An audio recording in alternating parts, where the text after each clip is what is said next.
Hello मेरे लगते जिगरो, कैसे हो सब लोग? मजे में? Very nicely and systematically we completed our sixth chapter life process. Each and every minute things I explained you in very detail, in detail. Now your next chapter, that is the periodic classification of elements. We are going to talk about that. But जब आप ये video देख रहे होंगे तो उस समय में शायद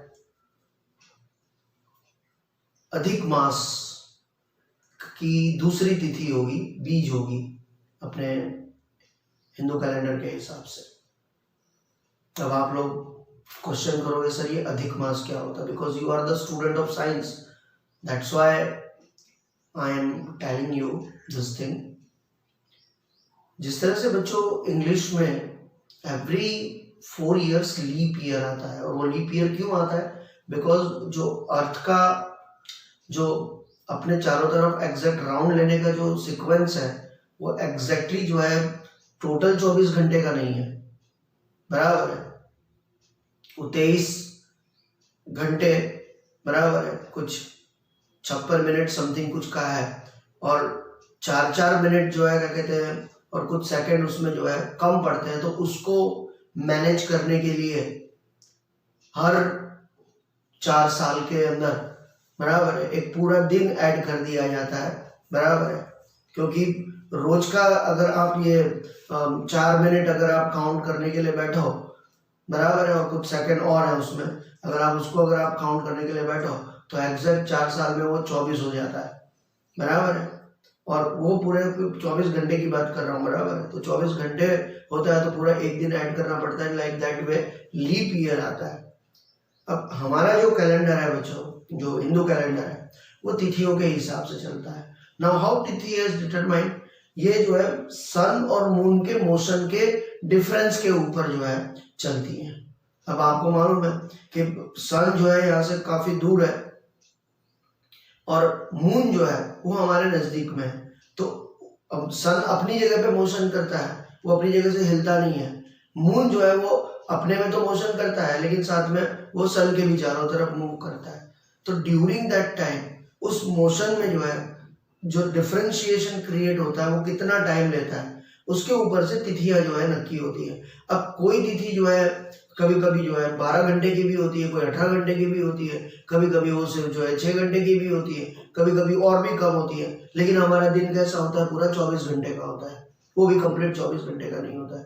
तो इस तरह से जो तिथियां गड़बड़ होती है, कभी कभी आपने सुना होगा 2-11 आ भी गई, तो कहाँ से 2-11 है? तो आज हम लोग तिथि कैसे काउंट करते हैं कि आज मॉर्निंग में सूर्योदय के समय में जो भी तिथि होती है, अगर वही तिथि अगर नॉन स्टॉप चल रही है और कल भी अगर वही है, तो फिर इस तरह से जो है 2-11 या 2-12, कभी कभी आप लोगों ने सुना होगा नवरात्रि एक वधी गई अथवा तो एक घटी गई, ऐसा आप लोग सुनते होंगे बहुत बार आप लोगों के पेरेंट लोगों के मुंह से, बराबर है। ठीक है, जैसे कि लास्ट ईयर ही जो है क्या कहते हैं नवरात्रि में एक दिन इंक्रीज हो गया था, एक दिन और बढ़ गया था, दशहरा 10 की जगह पे 11वें दिन आया था। तो वही तिथियों के घटबड़ की वजह से होता है, जो सन और मून के जो है मोशन की वजह से होता है। तो इसको बैलेंस करने के लिए हम एवरी 3 ईयर एक पूरा का पूरा महीना ही ऐड करते हैं, एंड दैट महीना इज कॉल्ड द अधिक मास, बराबर है। गुजराती में कहावत भी है, अधिक मास से दुकाळ, मतलब कोई ऐसी प्रॉब्लम आया है, बराबर है, तो उसके ऊपर ये कहावत भी बनी हुई। तो वो जो अधिक मास है वो इस तरह से जो है टाइम कैलकुलेशन के ऊपर से पूरा एक नया मंथ पूरा ऐड किया जाता है। तो वो अलग अलग मंथ के उसके प्रोविजन है। तो लास्ट टाइम मेरे ख्याल से भाद्रपद मंथ में जो है उसको ऐड किया था, इस बार जो है आसो महीने में, यानी कि अब जो ये चल रहा है, अगर ये अधिक मास नहीं आया होता तो आज नवरात्रि की दूसरी आज ये होती थी, आज दूसरा दिन होता था आज, तो वो नहीं है। तो इसका मतलब ये हुआ कि हम लोगों के ऋषिज लोगों की जो कैलकुलेशन था रिगार्डिंग डे नाइट को डिटरमाइन करने का, वो कितना माइन्यूट था ये अपने को पता चलता है। अब मोस्टली अधिक मास का जो है रिलीजियस इंपॉर्टेंस ये है कि जो भी हमारे यहाँ पे कुछ एक्स्ट्रा होता है, it is believe by us के वधाराનું જે પણ કાંઈ હોય તે ભગવાનનો, और इसके लिए इस महीने का रिलीजियस इंपॉर्टेंस है। और लोग जो है इस महीने में जो भी, क्योंकि अवधारण है એટલે જે પણ આપણે કર્મ કરીએ that all कर्म we devote toward the God, हम वो सब भगवान को समर्पित कर देते हैं। इसलिए ये महीने में ज्यादा पूजा और ज्यादा सब रिलीजियस वर्क करने के प्रोविजन है, दान करने के प्रोविजन है, क्योंकि हम लोग ये मानते हैं कि जो भी काम जो एक्स्ट्रा है વધારાનો છે એ ભગવાન પ્રત્યે કરીએ તો એ તમારા પુણ્ય પ્રાપ્તિ માટે નહીં, પણ નિષ્કામ કર્મયોગની એક હેબિટ પડે એના માટે दिस डेज आर सेलिब्रेटेड। बराबर है, इसमें जो भी आप काम करोगे उसके पीछे अगर आप ये फीलिंग रखोगे कि मैं कोई भी एक्सपेक्टेशन के बिना ये काम करूंगा तो उसका जो क्या कहते हैं जो ब्लेसिंग्स हैं वो जो है ईश्वर से प्राप्त होती है। तो अधिक मास का ये इम्पोर्टेंस है और इसको जो है ज्यादातर जैसे श्रावण महीना भगवान शंकर को डिवोटेड है तो ये जो है भगवान विष्णु को डिवोटेड है। जितना आप उनकी जो है भक्ति करोगे, जितना जो है प्रार्थना करोगे तो उतना जो है उसके, जब व्हेन आई से द लॉर्ड विष्णु तो उसके अंदर विष्णु के जितने भी रिलेटेड अवतार हैं आप अगर उनको भी ये करते हो, राम है, कृष्ण है, भगवान स्वामी नारायण है, इन सबको अगर आप जो है याद करते हो, और भगवान विष्णु हो तो है ही, तो क्योंकि सभी में जो सब में व्याप्त है वही विष्णु है। Is it clear? उस फीलिंग के साथ में अगर आप इस मंथ को जो है अपने लिए, अपने स्पिरिचुअल लाइफ के लिए अगर यूज करोगे तो आपकी लाइफ बेहतर होगी। With this message we are going to start the periodic classification. So periodic classification का मतलब हम लोग समझे हैं, उससे पहले हम लोग ये अंडरस्टैंड करते हैं जो आप लोगों ने 9th स्टैंडर्ड में कुछ पढ़ा था।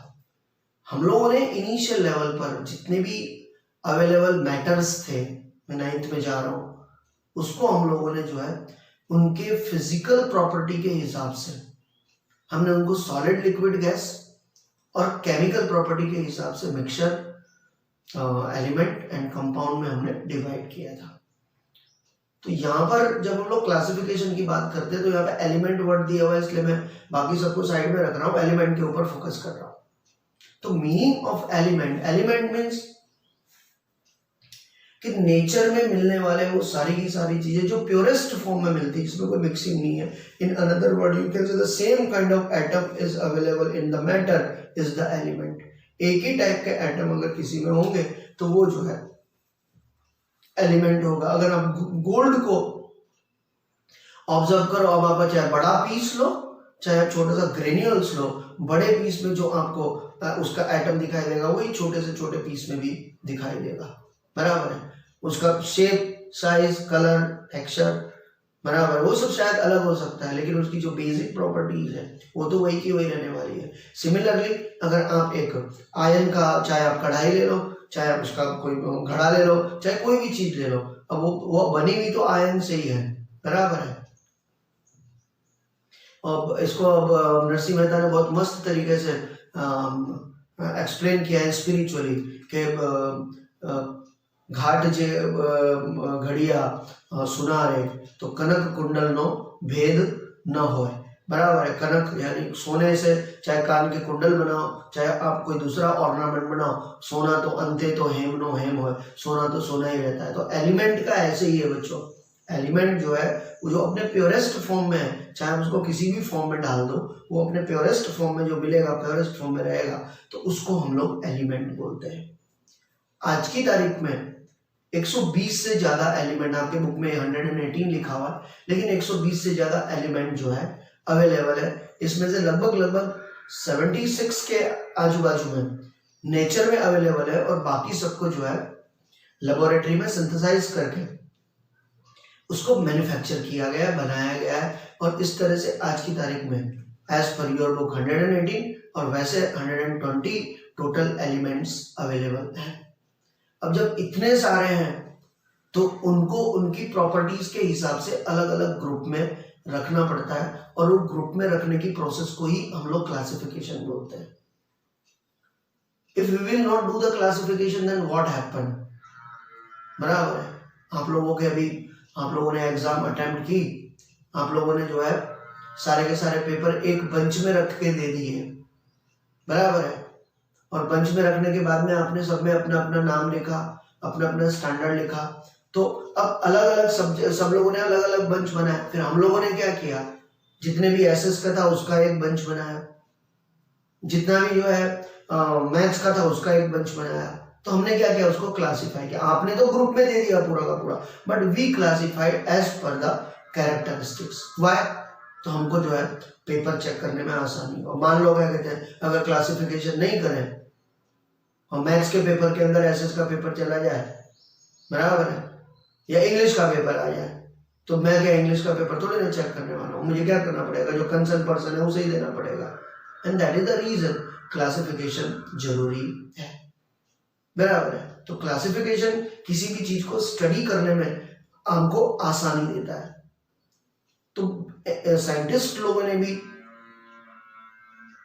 बहुत शुरुआत से लगभग ये पूरे प्रोसेस को 150 से 200 साल लगे, अलग अलग लोगों ने जो है क्लासिफिकेशन का वर्क जो है स्टार्ट किया।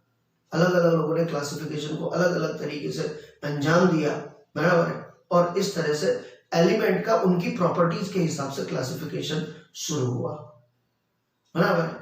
अब इस कड़ी में टोटल 4 लोगों के नाम बहुत प्रोमिनेंटली लिए जाते हैं। दूसरे बहुत सारे लोग हैं जिन्होंने एफर्ट्स डाले होंगे, लेकिन हर कोई सक्सेस नहीं हुआ। लेकिन इन चारों ने जो है बहुत जबरदस्त एफर्ट्स डाली। And among of all that first one was the Dobereiner. उसने जो है एलिमेंट को एक स्पेसिफिक कैरेक्टरिस्टिक से क्लासिफाई करना शुरू किया। एंड उसके जो लॉज है उसको ट्रायड लॉज बोलते हैं, त्रिक का नियम। एंड आफ्टर दैट न्यूलैंड आया, उसने जो है ट्रायड की जगह पे ऑक्टेट का लॉ लिया, जिस तरह से म्यूजिक में होता है।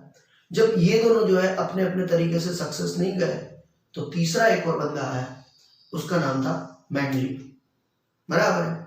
और इन लोगों ने अपने अपने तरीके से क्लासिफाई करने की कोशिश की, लेकिन it was not standardised form, एकदम सिस्टमैटिक नहीं था, इसमें बहुत सारी कमियां थी। और इन सब की कमियों को जिसने दूर किया, ही वाज हेनरी मोसले, जिसने मॉडर्न पीरियडिक टेबल दिया। ओके, तो मैं आप लोगों को अगले लेक्चर में इन सब के बारे में 1 by 1 डिटेल में एक्सप्लेन करके दूंगा। फर्स्ट थिंग इज दैट आप लोगों को समझ में आएगा। And second thing and most important thing, कि आप लोगों को क्लासिफिकेशन का इंपॉर्टेंस क्या है ये समझ में आएगा। And because of that reason I have not started with first chapter, क्योंकि अगर आपको एलिमेंट की जानकारी नहीं है तो आप केमिकल रिएक्शन के बारे में क्या सोचोगे? आपको क्या पता चलेगा क्या मेटल है क्या नॉन मेटल है? आपको कैसे मालूम पड़ेगा कि एसिड बेस क्या होता है? तो इसलिए मैंने फर्स्ट चैप्टर इसको लिया, that is the reason. Okay, तो हम लोग सबसे पहले एलिमेंट को इन चारों महानुभावों के पॉइंट ऑफ व्यू से क्लासिफिकेशन को अंडरस्टैंड करने की कोशिश करेंगे। उनके लॉज में क्या खूबियां थी और क्या कमियां थी, और कैसे एक दूसरे को उन्होंने सपोर्ट करते चले गए, बराबर। मैं यहाँ पे ये नहीं बोलूंगा कि भाई इसकी कमियां थी, रीजन ये था कि उसने अपने जमाने में जो सोचा it was the best, because उसके पास जो अवेलेबल इंफॉर्मेशन थी, उसके पास जो अवेलेबल थिंकिंग थी, उसने अकॉर्डिंगली वर्क किया। So all these people were the best, वो सबके सब बेस्ट थे, and they become the complement to each other. क्यों? क्योंकि न्यूलैंड को समझ में आया कि डोबेरेनियर ने ऐसा किया है, ये सक्सेस नहीं हुआ है, तो I have to think by the another way. उसने एक नया ट्रैक पकड़ा। मेंडलीव को समझ में आया कि डोबेरेनियर और न्यूलैंड ने ऐसा किया था, ये बराबर नहीं हो रहा है, तो उसने कोई एक नया ट्रैक पकड़ा।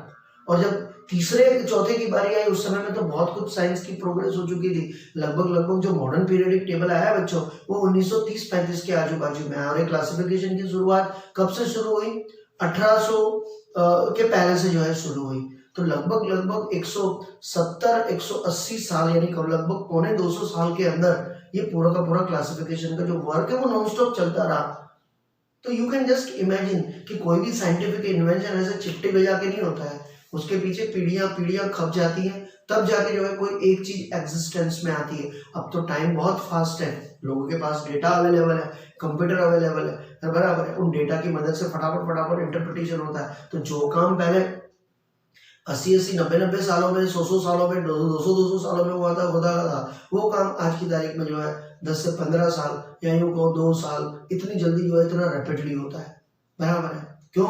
क्योंकि लोगों के पास में पुराने सारे के सारे इंफॉर्मेशन अवेलेबल है, then accordingly they do the work, वो उस हिसाब से काम करते हैं okay, so by understanding all this classification की क्यों करना पड़ा, तो वो मैंने बताया कि भाई क्लास, क्योंकि किसी भी चीज की प्रॉपर्टी को सिस्टमेटिकली अंडरस्टैंड करना है तो क्लासिफिकेशन जरूरी है, that is the basic concept regarding that. Okay, and property को अगर अंडरस्टैंड करेंगे तो उसकी हम बहुत सारी दूसरी बातों को समझ सकते हैं, and that is the reason classification become necessary.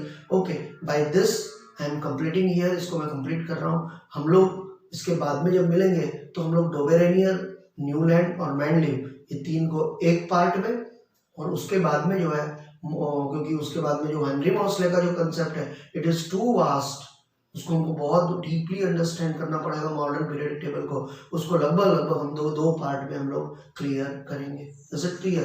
This is your first part, तो यूं समझो कि अभी और आपको 4 पार्ट अंडरस्टैंड करने हैं। Is it clear? So bye, see you all of you.